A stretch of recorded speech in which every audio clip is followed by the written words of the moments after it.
अरुण जेटली इस वक्त कुछ कह रहे हैं, सुनते हैं।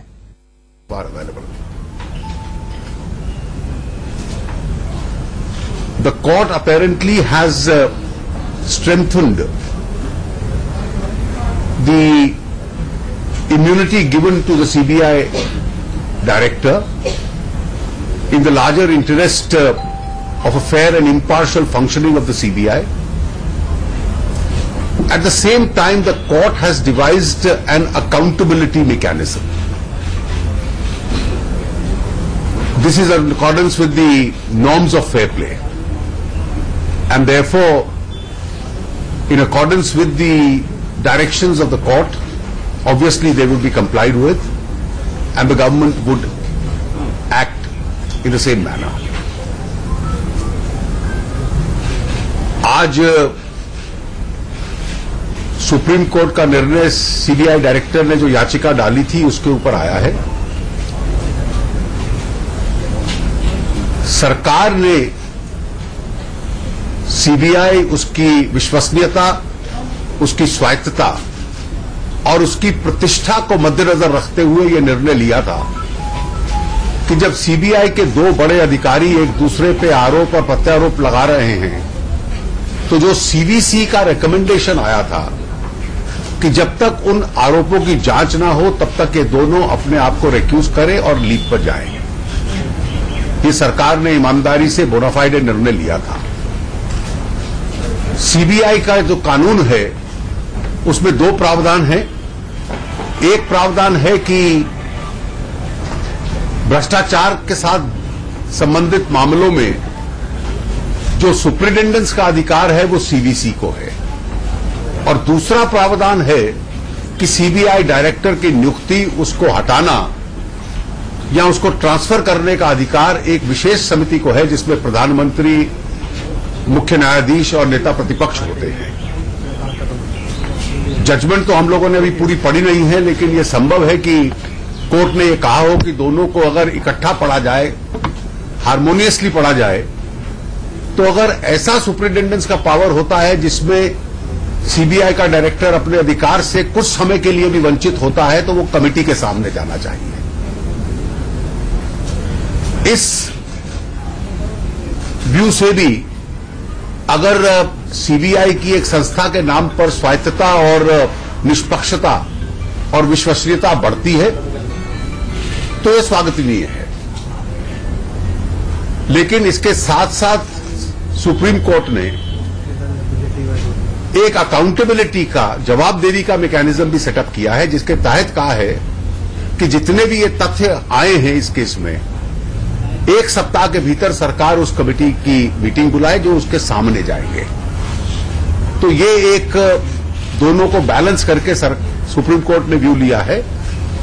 जब जजमेंट की डिटेल आएगी सरकार उसका अध्ययन करेगी और उसी हिसाब से सरकार अपनी अगली कार्रवाई करेगी। धन्यवाद।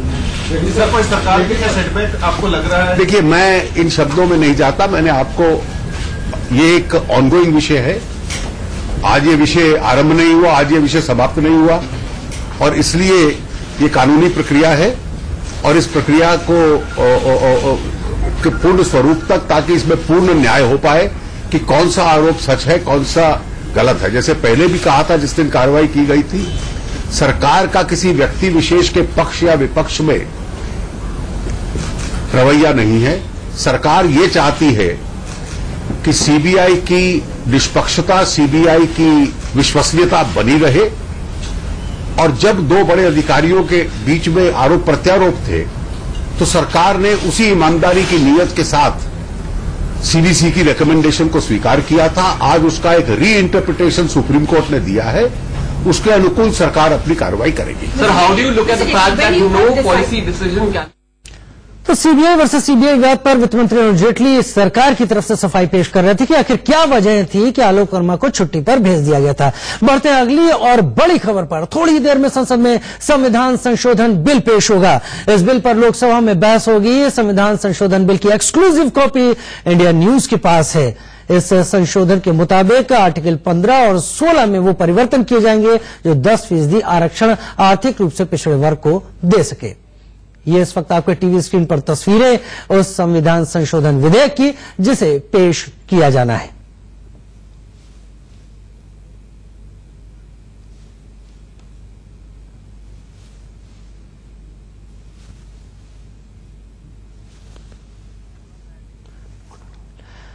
आरक्षण पर आरएसएस की दिशा में क्या सरकार चली है? आरक्षण ट्रम्प कार्ड पर मोदी के साथ कौन कौन है? सरकार बिल लाए, समर्थन करेंगे। आम आदमी पार्टी ने कहा आरक्षण का समर्थन की बात है, लेकिन बिल पर स्टैंड साफ नहीं। एनसीपी ने अपना रुख यहां पर ये रखा है। और इसके साथ अगर दूसरी पार्टियों की बात करें, जिसमें बीएसपी भी शामिल है, इसमें कांग्रेस भी शामिल है, इस संशोधन विधेयक का समर्थन हर कोई कर रहा है, लेकिन साथ ही सरकार की मंशा पर भी सवाल उठाए जा रहे हैं। आर्थिक रूप से पिछड़ों को 10% आरक्षण की बात है। एक सामाजिक क्रांति आज मोदी जी ने की है और मुझे पूरा विश्वास है कि दोनों सदनों में एक राय से पास होगा। ये कई राज्य सरकारों ने प्रयास किया। इंदिरा साहनी केस के कारण ये आया कभी 50% से ज्यादा रिजर्वेशन हो नहीं सकता, लेकिन ये जो अभी कैबिनेट का फैसला है वो आर्टिकल 15 और आर्टिकल 16 में है। एक नया उपबंध जुड़ेगा, तो ये कॉन्स्टिट्यूशनल अमेंडमेंट है। ये होने के बाद इसको ताकत मिलेगी। हमारे साथ राजद सांसद मनोज झा जी हैं। मनोज झा जी, आज सरकार जो है स्वर्णों को लेकर जो आर्थिक रूप से पिछड़े हैं उनके लिए 10% के आरक्षण को लेकर संविधान संशोधन विधेयक लोकसभा में लाने जा रही है। राजद इसका रुख क्या रहेगा? देखिए, सीधी सी बात है, आप तो पहली बात सवर्ण कर रहे हैं, ये वीकर सेक्शन की बात कर रहे हैं। और हमारा तो सीधा से ये कहना है कि मंडल कमीशन आया ना तो वॉल्यूमिनस एक दस्तावेज था। आपके पास कौन सा दस्तावेज है साहब? व्हाट्सएप फॉरवर्ड पे सरकार चला रहे हैं। कहीं समझ है, संवेदना है?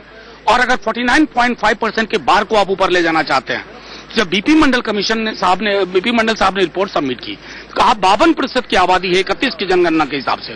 जब तक आप नई जातिगत जनगणना जारी नहीं करते हैं, ओबीसी का रिजर्वेशन 52% होना चाहिए, इमीडिएट इफेक्ट।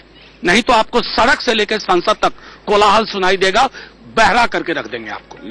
लेकिन मनोज जी, आप सीधे सीधे क्यों नहीं कहते हैं कि आपका रुख क्या रहने वाला है? आपको सीधे तौर पर मैं बता रहा हूं, हम चाहते हैं कि पूरी बात हो, क्योंकि कॉन्स्टिट्यूशन अमेंडमेंट का है 15, 16 to be read with clause 4 और बाकी तमाम धाराओं पे आप उसके आत्मा के साथ टेम्परिंग करने जा रहे हैं। तैयार हैं हम, लेकिन आंकड़े कहां है जातिगत जनगणना के? कौन कुंडली मार के बैठा हुआ है? और क्यों नहीं बात हो? अगर बाहर उठने की बात हो रही है तो 52% आबादी है ओबीसी की, क्यों 27% में महदूद रहे? 52% होना चाहिए। कैमरामैन गंगा के साथ राकेश कुमार सिंह, इंडिया न्यूज, दिल्ली। हमारे साथ टीएमसी सांसद सुखेंदु शेखर राय जी हैं। सर, जिस तरह से सरकार आज लोकसभा में अगड़े वर्ग में जो आर्थिक रूप से पिछड़े हैं उनके 10% आरक्षण को लेकर संविधान संशोधन विधेयक ला रही है, उस पर टीएमसी का रुख क्या रहने वाला है? पहले तो बिल को लाने दीजिए और बिल देखेंगे हम लोग, ये कॉन्स्टिट्यूशनली और लीगली कितना जायज है, और उसके बाद हम इसके ऊपर टिप्पणी करेंगे। क्या आपको लगता है कि सरकार को और अध्ययन करना चाहिए था? नहीं, अभी तो बिल हमने अध्ययन नहीं किया। हमने जब तक अध्ययन नहीं करेंगे इसके ऊपर हम टिप्पणी कैसे करेंगे? हमारे साथ केंद्रीय मंत्री रामदास अठवले साहब हैं। अठवले साहब, जिस तरह से सरकार ने जो फैसला लिया है, कैबिनेट ने जो फैसला लिया है कि स्वर्णों में जिस तरह से जो आर्थिक रूप से पिछड़े हैं उनके लिए 10% का आरक्षण को लेकर आज जो है विधेयक लाया जाएगा, क्या आपकी प्रतिक्रिया क्या है? हाँ, तो प्रतिक्रिया है कि मैं नरेंद्र मोदी जी का स्वागत करता हूँ। सरकार ने जो निर्णय ले लिया ये बहुत ही बड़ा क्रांतिकारक निर्णय है, ऐतिहासिक निर्णय है।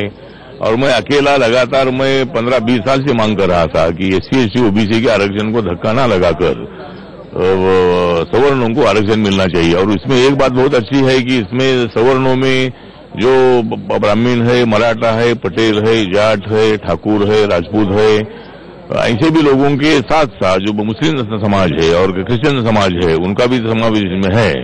तो सभी लोगों को जो SC, ST, OBC के कैटेगरी में आते नहीं है, ऐसे सब लोगों को इसका लाभ मिलने वाला है। और इस निर्णय से नरेंद्र मोदी जी ने बहुत बड़ा स्ट्रोक लगाया है और सवर्ण समाज का मन जीतने का काम किया है।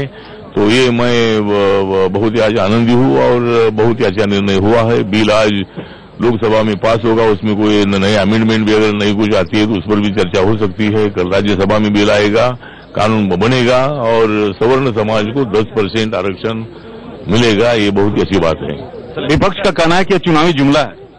नहीं, ये चुनावी जुमले का विषय नहीं है। वो निर्णय अगर जब निर्णय लेते नहीं तब बोलते निर्णय तो नहीं लेते हैं, निर्णय लिया तो बोलते चुनाव के लिए लिया है, तो ये तो चर्चा होती रहती है। लेकिन ये निर्णय है लोगों के फायदे के लिए निर्णय है, कोई चुनाव के फायदे के लिए नहीं है। कैमरामैन संजीत के साथ राकेश कुमार सिंह, इंडिया न्यूज, दिल्ली।